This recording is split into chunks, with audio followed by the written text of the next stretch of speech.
Hello, welcome back to Behind the Faders, the Life Sound channel.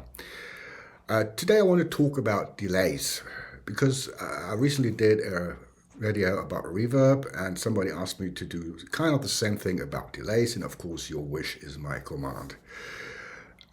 So we talk about delays today, and we talk about delays as an effect because of course delays are everywhere in the world of live sound. We use delays to time align different components of a sound system. We use delays to time align near fills and subs. We delay a sound system to the backline in small clubs. We delay different microphones to time align them or do just the opposite. So we do so much with delays, but today this is just about delay as an effect, like a reverb. And when it comes to the sound of these delays, there are two different types. So a delay is an incoming signal, gets delayed and mixed with the original incoming signal, the exact same signal. The other kind of delay is called echo. It does pretty much the same thing, but then it's supposed to mimic a reflection from far away, like from a mountain or something, meaning the repeats will sound different. It's not just the original signal repeated, it's a different sound. So some top end will be rolled off. It will just sound a little bit different.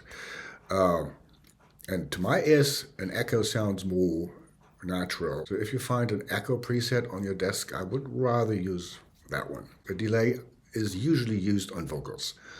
When a delay is used on a guitar or something, that's usually done by the musician himself with foot pedals.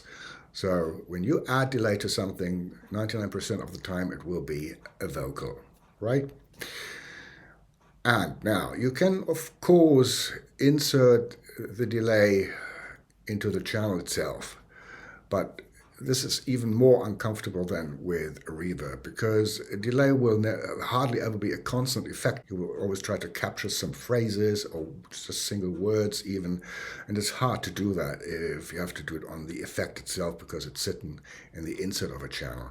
So just like the reverb, you send an aux send into the delay and then return the delay onto a stereo channel. That way it's a lot easier to capture what you want to capture.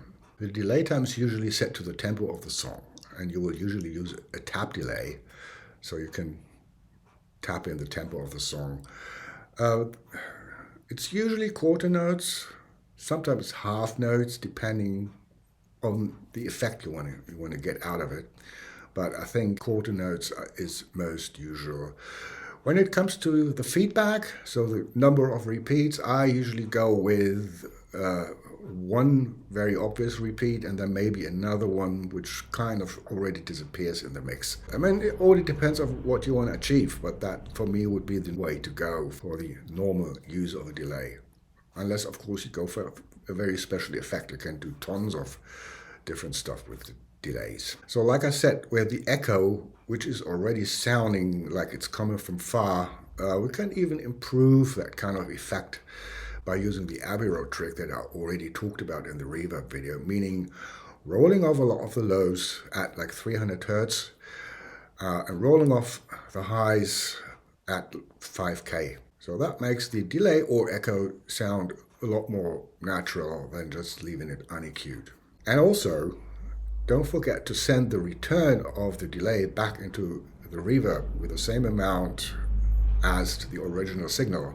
So the repeats have the same kind of ambience or room or effect around them. It sounds pretty weird when the original vocal has a reverb on it and the repeats don't. It's a little thing, but it makes a difference. So on top of these very obvious repeats of usually a quarter note, of course you can use delay in different ways. So if you dial on a time below like 60 milliseconds or so, you will end up with a kind of doubling effect for the vocal. Between 60 and 150 milliseconds, you have the so-called slapback delay, which is very often used for like old-time rock and roll or rockabilly kind of music. If you use any of these, it's really important that you just have one repeat and not more. Mono or stereo, I usually go with a mono delay. I don't really see the use for a stereo delay.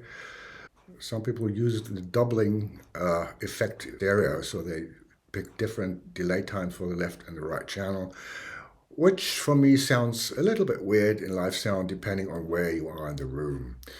The only thing I can imagine is for a very special effect, a strong ping pong delay that travels back and forth.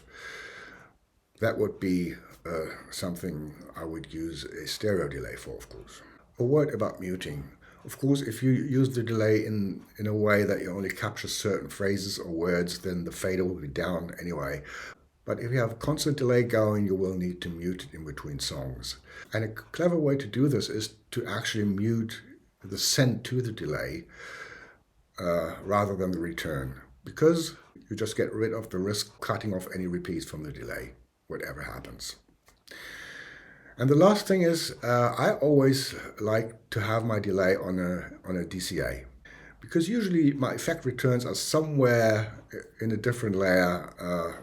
I can't get to it very quickly, and on the DCA, depending on the kind of desk you use, of course, but most desks, at least the way I have them laid out, I will always have the delay under my hands when I need it. And that's about it about delays. If you have questions or comments, put them in the comment box below.